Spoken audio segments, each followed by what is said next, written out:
آج کا پروگرام شروع کرتے ہیں جی تلاوت قرآن پاک سے۔ سورہ حشر ہے آج اس کا پہلا رکوع، تو میں گزارش کروں گا مظفر بیگ بھائی سے کہ پہلے رکوع کی تلاوت کریں۔ سورہ حشر کا پہلا رکوع۔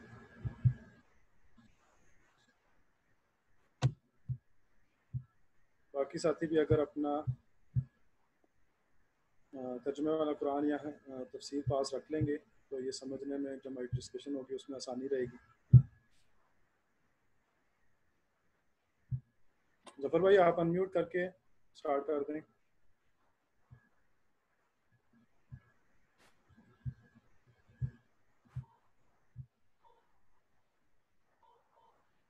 ظفر بھائی کو لگ رہا ہے کوئی پرابلم آ رہی ہے۔ عثمان شاد بھائی آپ تلاوت کر دیں۔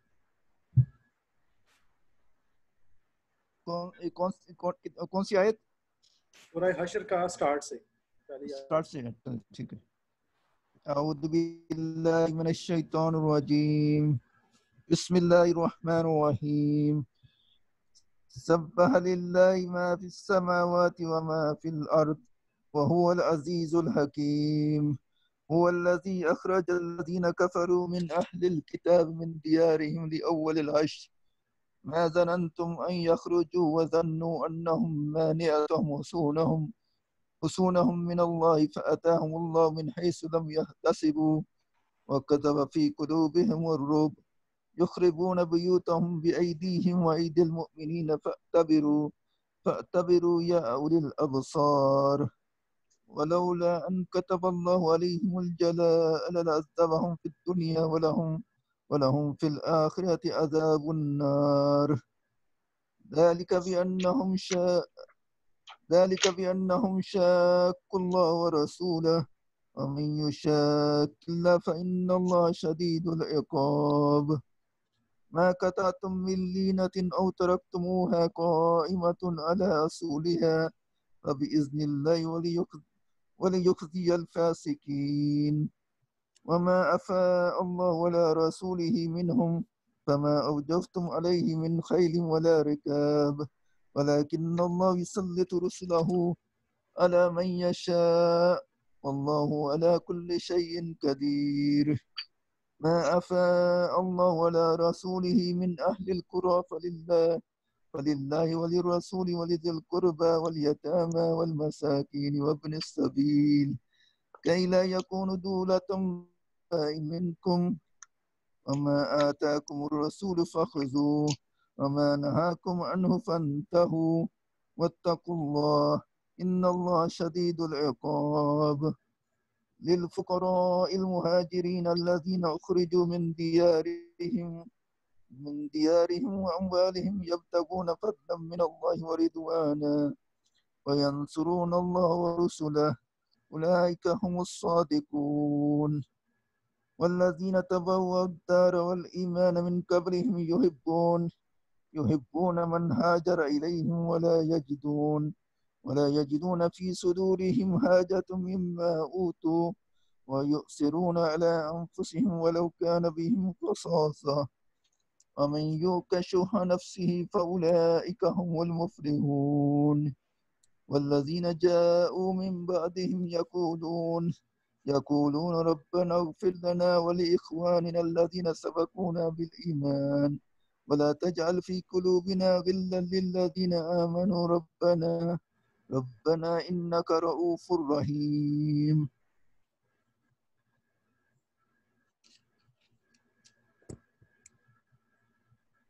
جزاک اللہ عثمان شاد بھائی۔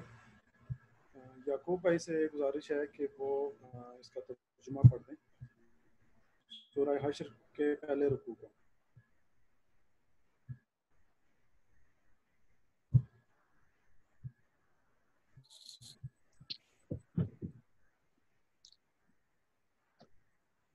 آیت نمبر، بسم اللہ الرحمن الرحیم، آیت نمبر 1۔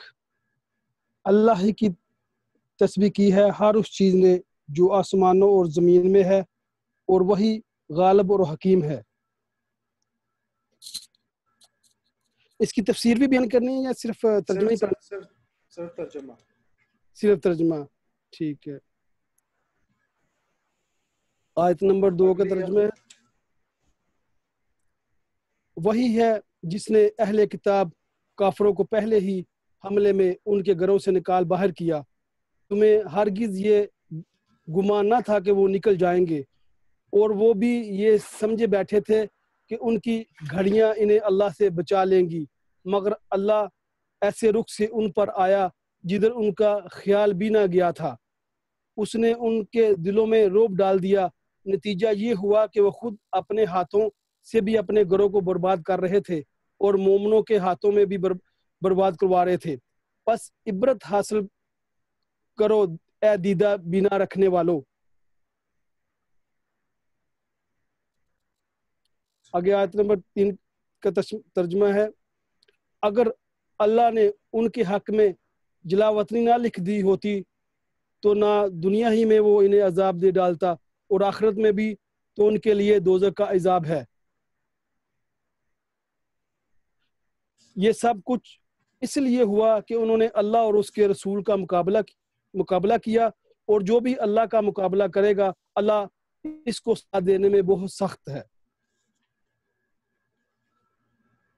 تم لوگوں نے کھجوروں کے جو درخت کاٹے یا جن کو اپنی جڑوں پر کھڑا رہنے دیا، یہ سب اللہ کے اذن سے تھا، اور اللہ نے یہ اذن اس لیے دیا تاکہ فاسقوں کو ذلیل و خوار کرے۔ اور جو مال اللہ نے ان کے قبضے سے نکال کر اپنے رسول کی طرف پلٹا دیے، وہ ایسے مال نہیں ہیں جن پر تم نے اپنے گھوڑے اور اونٹ دوڑائے ہوں، بلکہ اللہ اپنے رسول کو جو چاہتا ہے تسلط فرما دیتا ہے، اور اللہ ہر چیز پر قادر ہے۔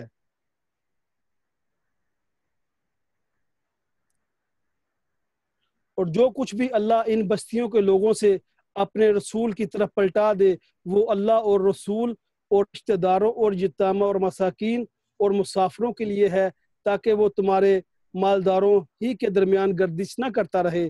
جو کچھ رسول اللہ صلی اللہ علیہ وسلم تمہیں دے دے وہ لے لو، اور جس چیز سے تم کو روک دے اس سے رک جاؤ، اللہ سے ڈرو، اللہ سخت سزا دینے والا ہے۔ نیز وہ مال ان غریب مہاجرین کے لیے ہے جو اپنے گھروں اور جائیدادوں سے نکال باہر کیے گئے ہیں، یہ لوگ اللہ کا فضل اور اس کی خوشنودی چاہتے ہیں، اور اللہ اور اس کے رسول کی حمایت پر کمر بستہ رہتے ہیں، یہی راست باز لوگ ہیں۔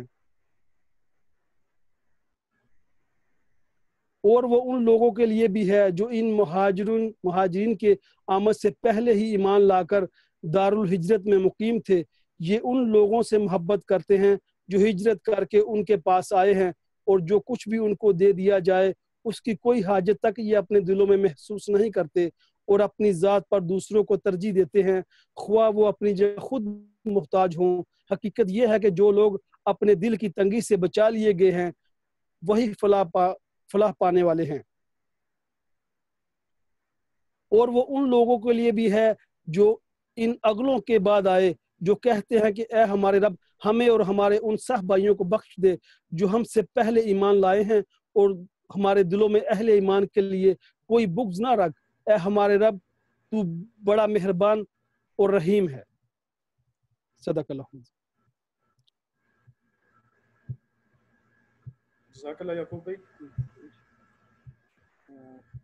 جی خورشید بھائی کوئی بات رکھنا چاہتے ہیں؟ خورشید بھائی تھوڑی سٹارٹ کر لیتے ہیں، پھر آپ کو موقع دیتے ہیں۔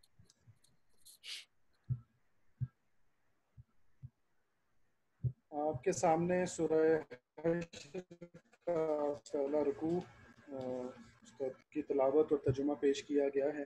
اس میں بنو نذیر کو جو مدینہ سے نکالا گیا اس واقعے کی طرف اشارہ ہے، تو اگر اس سے پہلے کہ ہم اس کی تشریح کی طرف جائیں اور آپ سب ساتھیوں کا حاصل مطالعہ اس میں آئے اور ہم ایک دوسرے کی ڈسکشن سے فائدہ اٹھائیں، اس کا جو شان نزول ہے اس صورت کا، اور اس سے بھی پہلے یہودیوں کی تاریخ جو مدینہ میں اور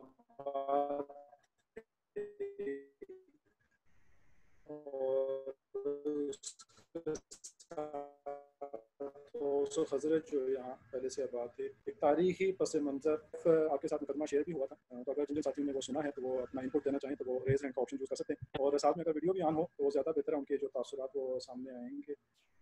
تو سب سے پہلے عثمان شاہ بھائی کا ہینڈ ریز ہے. جی عثمان شاہ.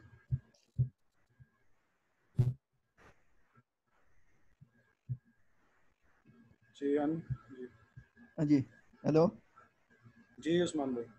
جی سب سے پہلے تو یہودیوں کا وہ انہوں نے جو انٹروڈکشن میں یہودیوں کا بتایا کہ یہودیوں کو پہلے کوئی ان کی تاریخ نہیں ملتی ہے. انہوں نے جیسے جب عرب میں آئے تو ان کی پھر تاریخ ملتی ہے.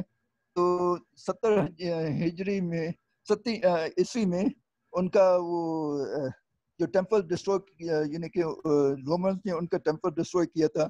تو پھر ان کو اس کے بعد انہوں نے یعنی کہ یہودیوں کو بکھرنا پڑا. تو وہ کافی یہودیوں کی ٹرائب ادھر حجاز میں آ گئیں. کوئی خیبر میں چلی گئیں, کوئی دوسرے علاقے میں چلی گئیں. اور 3 ٹرائب جو ہیں وہ مدینہ میں آ کر بسی ہیں. ان میں بنی نذیر, بنی قریظہ اور بنی کنکا 3 یہودین ٹرائب ادھر مدینہ میں آ کر بس گئیں. اور پھر یہ یعنی کہ 70 ہجری عیسوی کے بعد پھر اس کے بعد یہ ادھر کرتے رہے.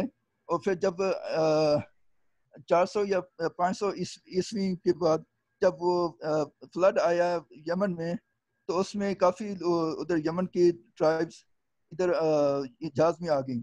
اس میں اوس و خزرج کی ٹرائبس ادھر یمن سے آ کر ادھر مدینہ میں بس گئیں. اور انہوں نے پھر یعنی کہ یہودیوں کے نیچے انہوں نے بسا. پھر اس کے بعد یہودیوں یعنی کہ یہودیوں نے ان کے اوپر قبضہ کیا.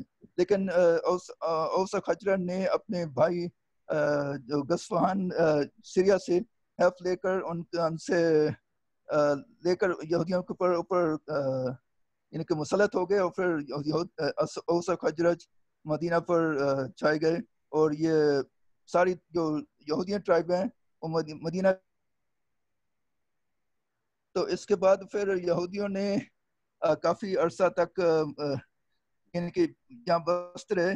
اور ان کا یہ تھا کہ وہ آپس میں یعنی کہ جو ان کا کاروبار تھا وہ اس طرح کرتے تھے کہ ان کو انٹرسٹ ان کا زیادہ تھا.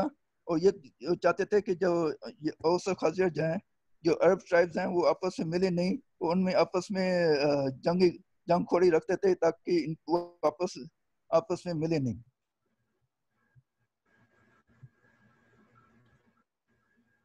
اور جب کہ حضور صلی اللہ علیہ وسلم کے آنے کے بعد انہوں نے پھر کچھ حضور صلی اللہ علیہ وسلم کے ساتھ معاہدے کیے تھے. اور معاہدے میں ان کے کچھ پوائنٹس تھیں جو انہوں نے حضور صلی اللہ علیہ وسلم کے ساتھ کی تھی. جو یہ ہے کہ وہ ان کے مسلم اپنا خرچہ اٹھائیں گے اور یہودی اپنا خرچہ اٹھائیں گے. اور پھر یہ بھی تھا کہ اگر مدینہ پر کوئی حملہ آور ہوگا تو وہ ایک دوسرے کی مدد کریں گے. اور یہ بھی تھا کہ وہ کہ ایک دوسرے کے لیے بھلائی چاہیں گے اور ایک دوسرے کی کوئی بدی نہیں کریں گے.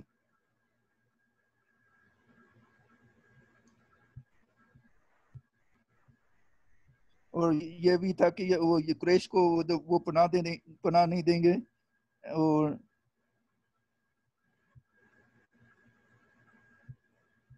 لیکن اس کے تھوڑی دیر جیسے یہ ہوا تو ان کا کافی جیسے بدر میں آیا تو ان کو یہ خیال تھا کہ وہ مسلمانوں کو شکست ہو جائے گی.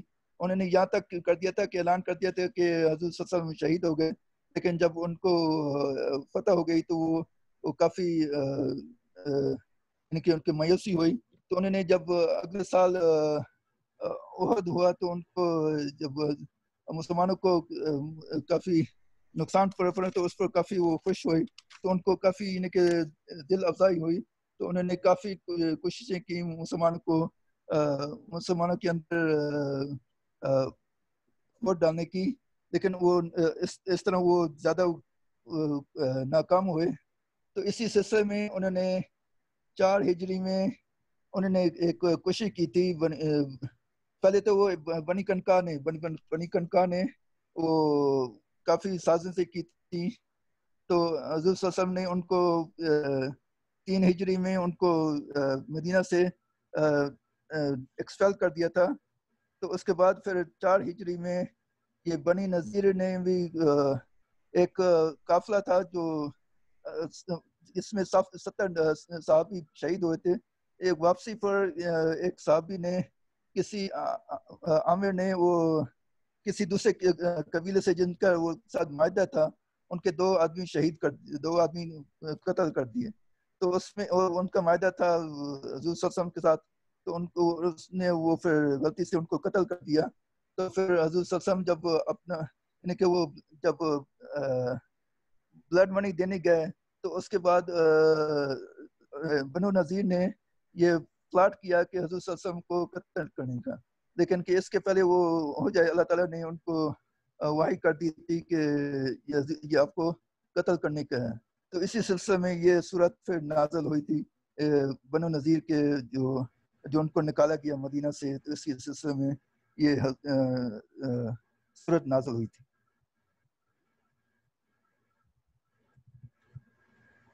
جزاک اللہ عثمان بھائی.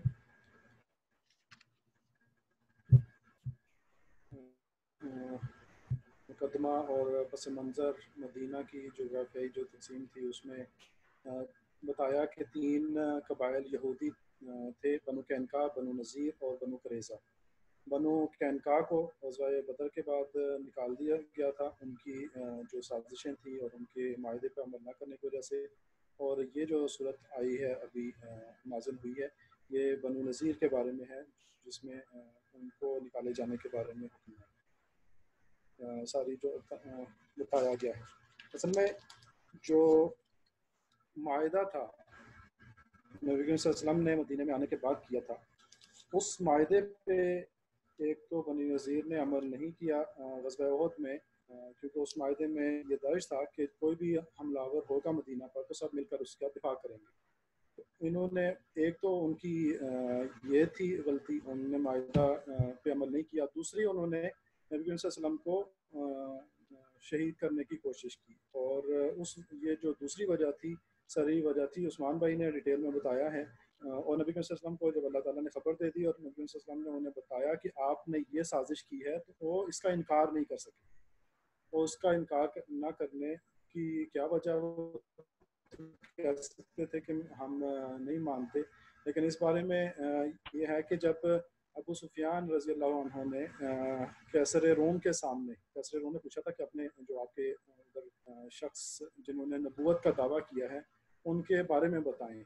تو بعد میں ابو سفیان سے پوچھا کہ جب وہ مسلمان ہو گئے اور بعد میں ان کی سے پوچھا گیا کہ آپ نے ادھر کیوں سچ بولا. تو انہوں نے کہا کہ میرے ساتھ جو لوگ تھے میں سوچ رہا تھا کہ اگر میں نے جھوٹ بولا تو وہ کیا سوچیں گے کہ یہ ایک سردار ہے اور جھوٹ بول رہا ہے اس طرح سے. تو میں اس وجہ سے نہ چاہتے ہوئے مجھے سچ بولنا پڑا. تو ایسی کوئی کیفیت ہوتی ہے اور اللہ تعالیٰ جو ہے وہ کرنے نہیں دیتا عمل جو وہ چاہتے ہیں. تو اس مجبور ہو گئے کہ انہوں نے یہ سازش کی ہے. یعنی کہ اس کا مطلب تھا کہ اعلان جنگ وہ. اور جب یہ ثابت ہو گیا تو نبی صلی اللہ علیہ وسلم نے انہیں کہا کہ 10 دن کے اندر اندر مدینہ کو چھوڑ دیں. تو ان کی پشت پناہ جو لوگ تھے ان میں جو رئیس المنافقین عبداللہ بن ابی تو اس کی طرف سے انہیں شہد دی گئی اور انہوں نے کہا کہ آپ کی بنو غطفان اور بنی قریظہ جو دوسرے قبائل ہیں یہودی اور طاقتور قبیلے ہیں وہ آپ کی مدد کریں گے اور ہم بھی 2000 بندے لے کے آپ کی مدد کو آئیں گے. اس وجہ سے انہوں نے نبی صلی اللہ علیہ وسلم کو پیغام بھیجا دیا کہ آپ جو کرنا چاہتے ہیں کر لیں، ہم یہاں سے جانے والے نہیں ہیں. تو یہ پھر اس کے بعد جو عمل نبی صلی اللہ علیہ وسلم نے پیش قدمی کی اور وہاں ان کا محاصرہ کیا اور یہ صورت اس کے بعد نازل ہوئی ہے. اس میں سارے باتیں آ جائیں گی. ہم اس کو شروع کرتے ہیں. کوئی ساتھی مزید اگر اس میں اضافہ کرنا چاہے تو وہ کر سکتا ہے. تو ہم آگے بڑھتے ہیں پہلی آیت کی طرف. پہلی آیت تسبیح سے شروع ہو رہی ہے. اللہ ہی کی تسبیح کی ہے ہر اس چیز نے جو آسمانوں اور زمین میں ہے اور وہی غالب اور حکیم ہے. جی تسبیح سے کیا مراد ہے اور یہ باتیں ہم غالب اور حکیم کوئی ساتھی جو ہے وہ ہم پچھلی صورتوں میں سورہ صف میں بھی ہم نے اس کو اسٹڈی کیا تھا اور سورہ حدید میں بھی اس کو پڑھ چکے ہیں. تو مختصراً کوئی بتانا چاہے تو ریز ہینڈ کا آپشن یوز کر کے وہ بتا سکتا ہے. جی ابراہیم بھائی.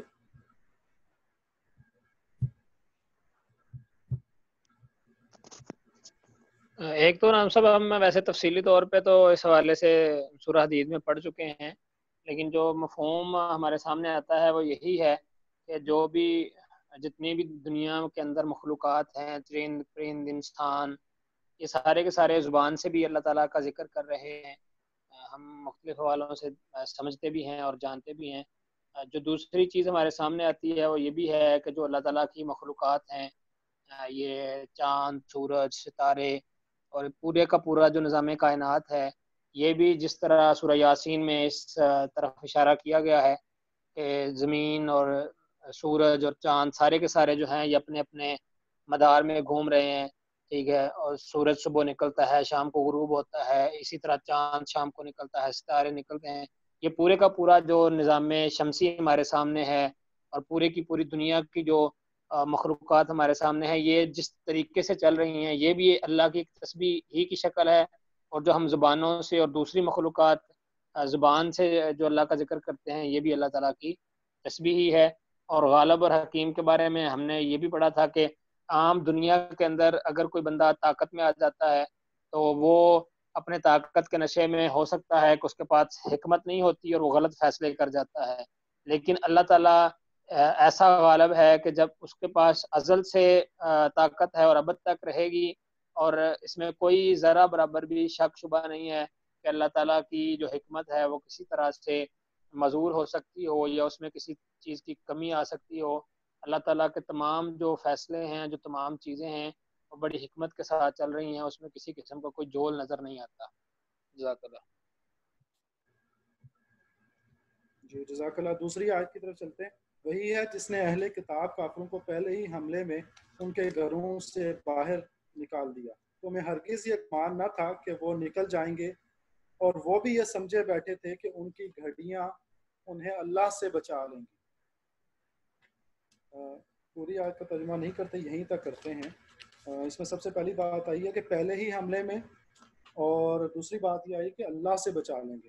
تو پہلے ہی حملے کے بارے میں کیا کوئی ساتھی بات رکھے گا؟ نکال باہر کیا پہلے ہی حملے میں.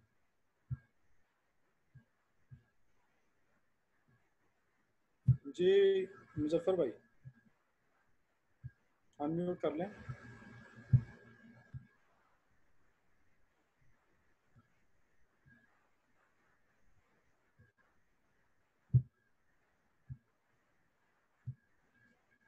جی مظفر بھائی کی کوئی پرابلم لگ رہی ہے، انمیوٹ نہیں کیا انہوں نے.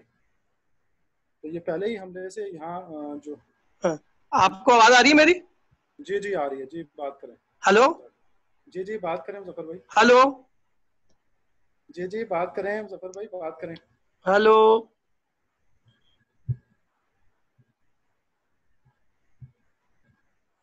جی ابراہیم بھائی آپ بات کریں. اس میں پورے کا پورا مقدمہ رکھا ہے اور عثمان بھائی نے بھی، تو اس میں یہ اسی کا ہی تسلسل ہے کہ یہ جو بنو نذیر قبیلہ ہے اس کے خلاف جو پہلا حملہ ہے، اس سے مراد یہی ہے کہ جب مسلمانوں نے ان کے ساتھ جنگ کرنے کی تیاری کی اور اللہ کے نبی صلی اللہ علیہ وسلم نے ان کو 10 دن کا ٹارگٹ دیا تھا کہ آپ لوگ مدینہ سے نکل جائیں، تو وہ مطلب جنگ کیے بغیر ہی انہوں نے سرنڈر کیا اور وہ وہاں سے نکل گئے. کوئی خون خرابہ نہیں ہوا، مسلمانوں کو کوئی کوشش نہیں کرنی پڑی ان کے خلاف. تو یہ پہلے حملے سے مراد یہی ہے کہ بس مسلمانوں نے ان کو اللہ کے نبی صلی اللہ علیہ وسلم نے ان کو جانے کا کہا اور وہ تیار ہو گئے جانے کو بغیر کسی ہیل حجت کے اور بغیر کسی محنت کے. جی مفسرین کی جو زیادہ تر کی رائے یہی ہے کہ کچھ دن کے محاصرے کے بعد وہ خود سے تیار ہو گئے بغیر جنگ کیے، وہ نکل گئے. یعنی کہ ہوتا یہ بات جب وہ دیکھتی ہے کہ جو دشمن ہے وہ زیادہ طاقتور ہے تو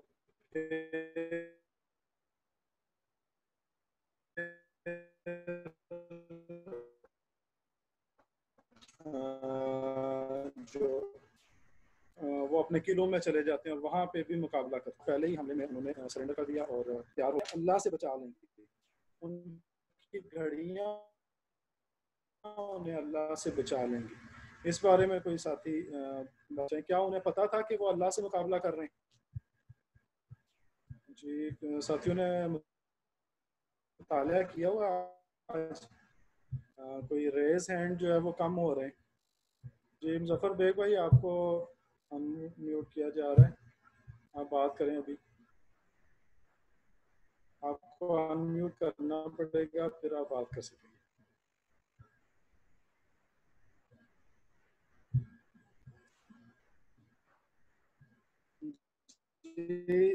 یہاں پہ یہودیوں کے بارے میں جو کہا جا رہا ہے کہ انہیں پتا تھا کہ کیا انہیں گھڑیاں پہ اتنا اعتماد تھا کہ وہ اللہ کے مقابلے میں آ رہے تھے. تو ایسا جو یہود کی روش اگر پرانی دیکھی جائے کہ ان کی جو پرانی روش ہے, انہوں نے یہود اپنے جو ان کی طرف رسول بھیجے گئے, نبی بھیجے گئے, نبیوں کو انہوں نے کھلم کھلا جو قتل کرنے کی سازشیں کی, قتل نبیوں کو قتل بھی کیا. تو ان کی یہ جو روش دیکھتے ہوئے یہ بعید نہیں ہے کہ وہ جانتے بوجھتے کہ اللہ صلی اللہ علیہ وسلم کے مقابلے بیٹھے تھے کہ شاید ان کی گھڑیاں انہیں کامیاب کر دیں گی, شاید ان کی گھڑیاں انہیں بچا لیں گی. تو یہ ان کی روش جو پرانی ہے اسے دیکھتے ہوئے یہ بالکل بعید نہیں ہے کہ وہ ایسا ہی سوچ رہے تھے. آگے ترجمہ ہے, مگر اللہ ایسے رخ سے ان پر آیا جدھر ان کا خیال بھی نہ گیا تھا. اس نے ان کے دلوں میں روٹ ڈال دیا. نتیجہ یہ ہوا کہ وہ خود اپنے ہاتھوں سے بھی اور اپنے گھروں کو برباد کر رہے تھے اور مومنوں کے ہاتھوں بھی برباد کروا رہے تھے. بس عبرت حاصل کرو دیدار بھی نہ رکھنے والے. جی یہ جو بات آئی ہے کہ ادھر سے ان پر حملہ ہوا جہاں سے وہ خیال بھی نہ رکھتے تھے, اس سے کیا مراد ہے؟ اور جو باقی باتیں آئی ہیں ان پہ بھی کوئی ساتھی اگر رکھنا چاہے بات. جی ابراہیم بھائی. نہ یہ جو پہلی بات آئی ہے کہ اللہ تعالیٰ نے ان کے ساتھ اس طرح سے حملہ کیا جدھر مطلب ان کا خیال بھی نہ تھا. وہ یہ سمجھتے تھے کہ بظاہر جو جنگ کا ماحول ہے وہ یہی ہے کہ ہم بھی تیاری کریں گے اور مسلمانوں کا گروہ بھی تیاری کرے گا اور پھر مقابلہ ہوگا اور اس کے بعد ہی فتح یا شکست کا فیصلہ ہو پائے گا. لیکن اللہ تعالیٰ نے ان کے دلوں میں ایک ایسا خوف مسلمانوں کا برپا کیا کہ انہوں نے خود سے ہی اپنے جو حوصلے تھے ان کے پست ہو گئے اور وہ مقابلے کی جو قوت تھی وہ ختم ہو گئی اور وہ اندر سے کھوکھلے ہو گئے تھے. اس کے بعد پھر انہیں نہ تو کوئی ہتھیار ان کا کوئی کام آ سکتا تھا, اور جو پچھلی آیت میں گڑیوں کی مثال دی گئی, گڑیوں سے مراد یہ نہیں تھا کہ وہ جو گڑیاں استعمال کرتے تھے, بلکہ اس وقت انہوں نے گڑیوں کی مانند محفوظ اپنے قلعے بنا رکھے تھے. تو انہیں یہ گمان تھا کہ ہمارے یہ سارے کی ساری چیزیں ہمارے کام آئیں گی. لیکن جب اللہ تعالیٰ نے ان کے دلوں میں خوف ڈال دیا تو پھر کوئی بھی چیز ان کے کام نہ آ سکی. کوئی لشکر جو تھا اس کو ان کے مقابلے کے بغیر ہی جو شکست ہو گئی. اس کے ساتھ ملتا جلتا جو معاملہ ہے غزوہ بدر میں بھی اسی طرح کا معاملہ پیش آیا تھا کہ اللہ تعالیٰ نے مسلمانوں کو ہمت دی, حوصلہ دیا, اور کافروں کے دلوں میں ایک خوف اور مطلب ایک ایسی چیز برپا کر دی تھی کہ مسلمانوں کی جو تعداد تھی وہ بظاہر تو کافروں کی تعداد سے 1/3 تھی, لیکن مسلمانوں کے حوصلے بہت بلند تھے اور کافروں کے دلوں میں اللہ تعالیٰ نے خوف برپا کیا. تو پھر اس وقت بھی اللہ کی اذن سے ہی فتح حاصل ہوئی تھی, اور یہ جو معاملہ ہے یہاں پہ بھی اللہ تعالیٰ کی اذن سے ہی مسلمانوں کو فتح ہوئی.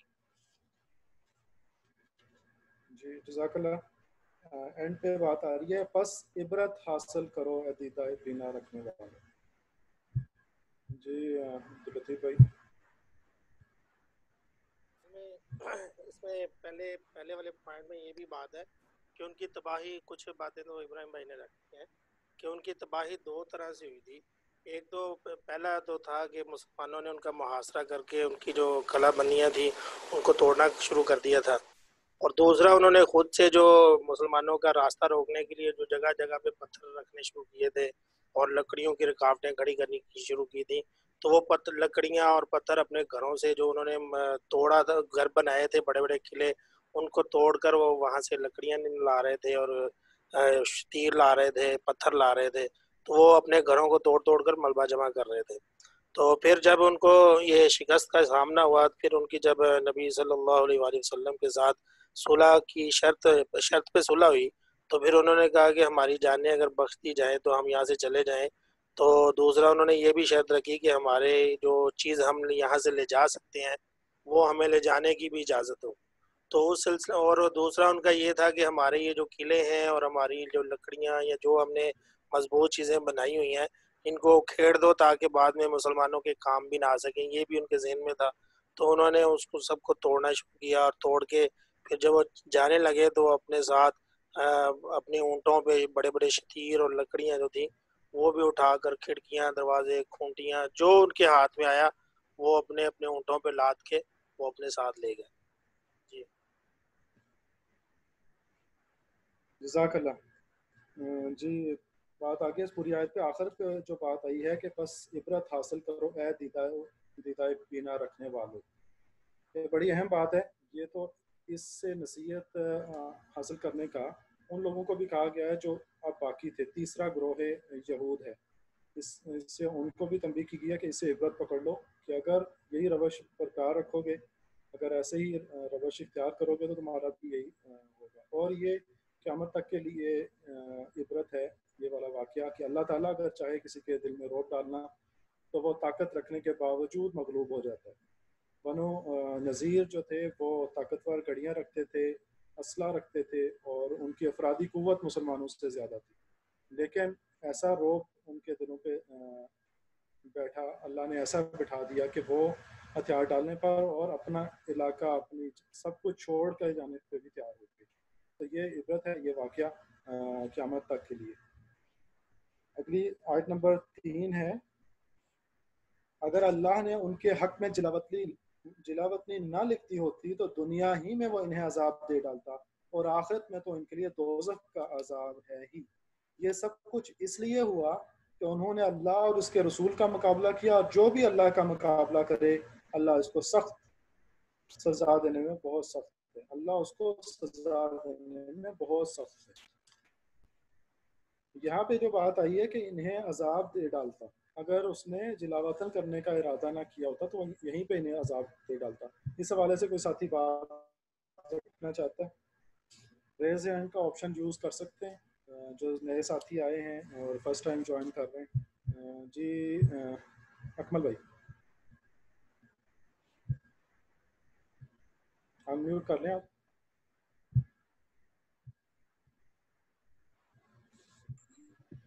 بسم اللہ الرحمن الرحیم۔ میری طرف سے سب ساتھیوں کو السلام علیکم۔ آواز آ رہی ہے؟ جی جی آ رہی ہے، بات کریں آپ۔ تو یہ جو آیت مبارکہ ہے آیت نمبر 3، اس میں جو میں سمجھ پایا ہوں ذات ربانی اللہ تعالیٰ کی ذات یہ میسج دے رہی ہے مسلمانوں کو کہ جو کچھ بنو نذیر کے ساتھ ہوا ان کو جلا وطن ہونا پڑا، یہ ان کی قسمت میں مقدر میں لکھا ہوا تھا، اور اگر وہ جلا وطن نہ ہوتے تو پھر دنیا میں بھی ان پر اللہ تعالیٰ کا عذاب ہوتا اور آخرت میں بھی یقیناً وہ عذاب کے مستحق ہوتے۔ اس میں اللہ تعالیٰ کی ذات کی یہ حکمت نظر آ رہی ہے کہ اللہ تعالیٰ کی ذات نے ان لوگوں کو جو غیر مسلم تھے سدھرنے کا اور رائے حق پہ آنے کا، ہدایت پانے کے لیے ایک اور موقع فراہم کیا اگر اس پہ وہ غور و فکر کرتے تو۔ اور بس یہی ہے کہ دنیا کی زندگی جو ہے، جو غیر مسلمز ہیں، جو کفار ہیں، مشرکین ہیں، منافق ہیں اور نہ ماننے والے ہیں، ان کے لیے دنیا کی زندگی جو ہے اس میں بھی مشکلات اور مصائب ہیں، اور آخرت میں بھی ہمیشہ رہنے والا عذاب ہے۔ اگر کبھی تھوڑی بہت دنیاوی نعمتیں انہیں ملتی بھی ہیں تو وہ بھی اللہ تعالیٰ کیونکہ تمام کائنات کے رب ہیں، تمام کائنات کے پالنے والے ہیں، تو اللہ تعالیٰ ان کی رسی جو ہے وہ ڈھیلی کرتے ہیں، لیکن آخر میں ان کی سخت پکڑ ہوگی۔ تو مسلمانوں کو دنیا میں جو ہے وہ اپنا عقیدہ ہمیشہ مضبوط رکھنا چاہیے، اور اس میں کوئی شک و شبہ نہیں ہونا چاہیے کہ دنیا میں بھی اور آخرت میں بھی حقیقی کامیابی جو ہے وہ مومنین کے لیے ہے، اور ان لوگوں کے لیے ہے جو شرک نہیں کرتے اور اللہ تعالیٰ کی وحدانیت پر یقین رکھتے ہیں۔ جزاکم اللہ خیر۔ جی ٹھیک۔ جزاک اللہ۔ جی جب اکمل بھائی نے بات رکھی ہے تو عذاب ڈالنے سے جو مراد ہے وہ یہی ہے۔ جی عذاب دے ڈالتا سے مراد ہے کہ اللہ نے موقع دیا، اکمل بھائی نے بات رکھی ہے اس میں کہ اگر وہ جلاوطن نہ ہوتے تو وہیں مار دیے جاتے تو اور زیادہ سخت عذاب ہوتا ان پہ۔ تو باقی عبرت ہے، جو بھی اللہ اور اس کے رسول کے مقابلے پہ آئے گا اس کا یہی حشر ہوگا۔ تو یہ قیامت تک کے لیے سب کے لیے یہ نصیحت ہے، عبرت کا نشان۔ آیت نمبر 5، تم لوگوں نے کھجوروں کے جو درخت کاٹے یا جن کو اپنی جڑوں پر کھڑا رہنے دیا، یہ سب اللہ ہی کے اذن سے تھا، اور اللہ نے یہ اذن اس لیے دیا تاکہ فاسقوں کو ذلیل و خوار کرے۔ یہاں پہ اللہ تعالیٰ کو کیوں یہ بات کرنی پڑی کہ یہ اللہ کے اذن سے ہی تھا، اور یہ جو مسلمانوں نے اقدام کیا؟ جی ابراہیم بھائی۔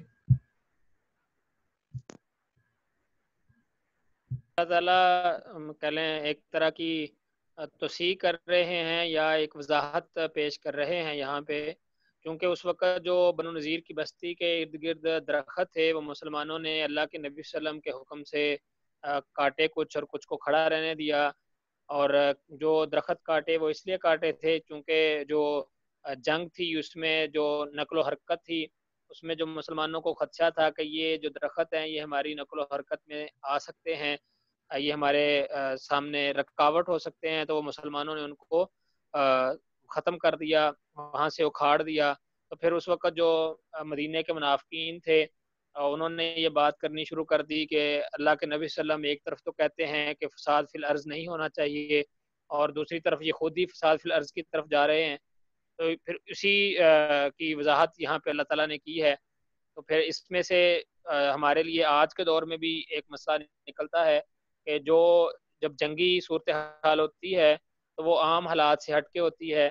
جنگ کی حالت میں آپ کوئی ایسا قدم اٹھاتے ہیں جس سے آپ بستیوں سے، اب جو ایل او سی ہے اس کے ارد گرد ہم دیکھتے ہیں جب مسائل بنتے ہیں تو فوج بستیاں خالی کروا لیتی ہے، لوگوں کو کہہ دیتی ہے کہ آپ اپنے گھر چھوڑ کے چلے جائیں، تو یہ فساد فی الارض کے زمرے میں نہیں آتا، یہ اس وقت جنگی حکمت عملی ہوتی ہے جس کو وہ اپناتے ہیں۔ تو اگر جنگ کی احتیاطی تدابیر کے ہوتے ہوئے آپ اس طرح کا کوئی بھی معاملہ کرتے ہیں تو وہ فساد فی الارض کے زمرے میں نہیں ہے۔ اور جو درخت یہاں پہ آیا ہے کہ کچھ کو کھڑا رکھا اور کچھ کو ختم کر دیا، اور اللہ تعالیٰ کے اذن سے تھا تاکہ اللہ تعالیٰ فاسقوں کو ذلیل کرے، تو اللہ تعالیٰ نے دونوں طریقوں سے ہی جو بنو نذیر قبیلہ تھا ان کو ذلیل کرنے کا حکم دیا اللہ کے نبی صلی اللہ علیہ وسلم کو، کہ اگر جو درخت کاٹے تھے ان سے ذلت اس طرح تھی کہ جو انہوں نے باغ لگائے تھے، جن کی انہوں نے اپنی ساری زندگیاں جن کی پرورش کرتے ہوئے گزاری، وہ ان کے سامنے ہرے بھرے باغات تھے، تو وہ جب کٹے تو ان کے دلوں کو بہت ناگوار گزرا۔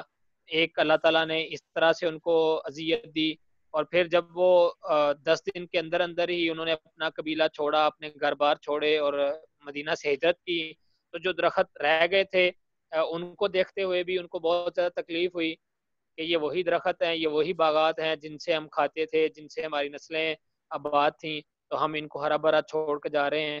تو ان دونوں طریقوں سے ہی اللہ تعالیٰ نے نبی صلی اللہ علیہ وسلم کے ذریعے ان کو ذلت پہنچائی۔ جی جزاک اللہ۔ آیت نمبر 6 ہے، اور جو مال اللہ نے ان کے قبضے سے نکال کر اپنے رسول کی طرف پلٹا دیے وہ ایسے مال نہیں ہیں جن پر تم نے اپنے گھوڑے اور اونٹ دوڑائے ہوں، بلکہ اللہ اپنے رسولوں کو جس پر چاہتا ہے تسلط عطا فرما دیتا ہے، اور اللہ ہر چیز پر قادر ہے۔ یہاں مال فے کے بارے میں بات آئی ہے، وہ مال جو واپس پلٹا دیا گیا، اس سے کیا مراد ہے یہاں پر؟ اور جو بات ہے کہ وہاں پر آپ نے اس پہ گھوڑے اور اونٹ نہیں دوڑائے، ان سے دونوں باتوں سے کیا مراد ہے؟ کوئی ساتھی اس پہ بات رکھنا چاہے؟ جو مال فے کے بارے میں بات ہے یا پلٹانے کے بارے میں بات ہے؟ جی ابراہیم بھائی. مال ہے وہ مال ہے جو کہ مسلمانوں کو بغیر کسی جنگ کے، بغیر کسی کوشش کے، اللہ کے اذن سے یا کسی بھی طرح مل جائے، وہ مال ہے. اور مال غنیمت وہ ہے کہ جس سے مسلمان جب جنگ کرتے ہیں اور جنگ کی صورتحال کے بعد جو مال مسلمانوں کے ہاتھ لگتا ہے تو وہ مال غنیمت ہے، اور جو جنگ کے بغیر مال ملتا ہے وہ مال فہ کہلاتا ہے. جزاک اللہ. جی عبداللطیف بھائی.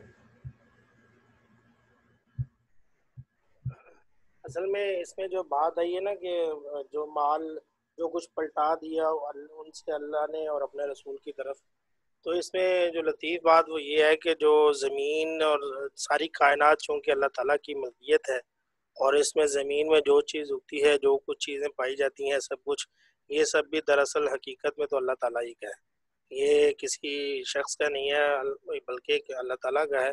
تو اللہ تعالیٰ کہہ رہے ہیں کہ اس میں جو مال یہاں سے جنگ کے بعد جو ملا ہے یہ سب اللہ کا اور اللہ کے رسول ان کا ہی ہے، اس لیے اس کی بات کی گئی ہے کہ پلٹا کر اللہ ہی کی طرف جائے گا یہ، کیونکہ اللہ کا ہے.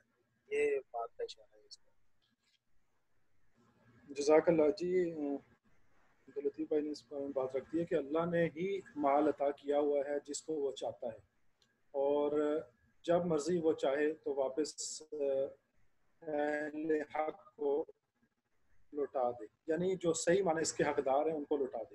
تو وہ اللہ نے یہاں پر لوٹا دیا جو اس ٹائم پہ اس کے حقدار تھے. اور جو دوسری بات کہی گئی ہے کہ گھوڑے اور اونٹ نہیں دوڑائے، یہ کیونکہ مدینہ کے ایک تو اطراف میں تھا، اس کا اندازہ جو ہے وہ 2 میل کا لگایا گیا ہے کہ 2 میل کے فاصلے پہ بنو نذیر کی یہ گڑیاں تھیں.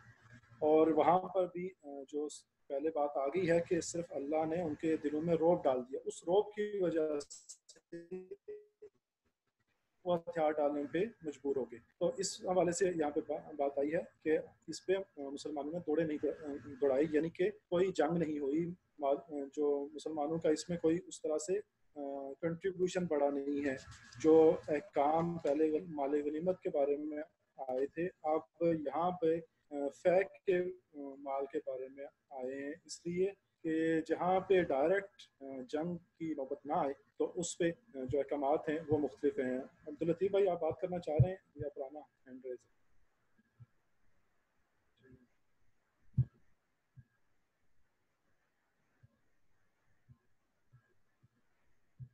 جی شاید پہلے کا ہی ریز. تو یہاں پہ مال فہ جو ہے اس کے احکامات میں مزید آگے آ رہے ہیں.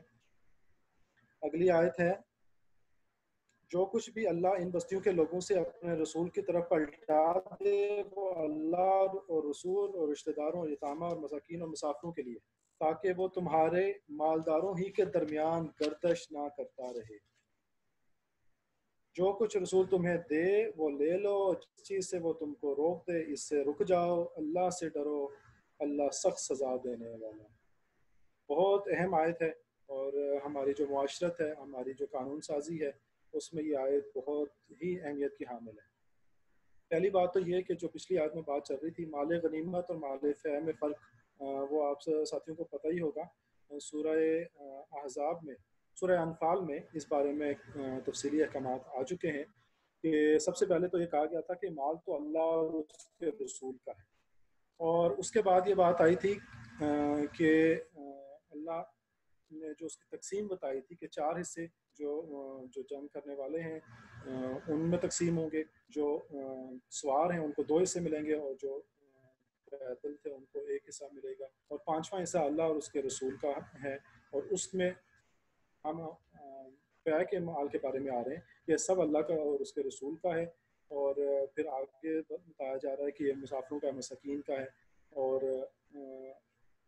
رسول اللہ صلی اللہ علیہ وسلم کے رشتہ داروں کا ہے. یہی احکام وہاں پہ 5ویں حصے کے تھے، خمس جسے کہا جاتا ہے، مال غنیمت میں سے 5ویں حصے کی یہی تقسیم تھی. جو یہاں پہ ساری کی ساری تقسیم اس میں پورا کا پورا مال اسی خمس کی تقسیم کا جو کرائٹیریا تھا وہی کرائٹیریا یہاں پہ پورے کے پورے مال پہ اپلائی ہوگا. اس کی وجہ یہ ہے کہ یہاں جو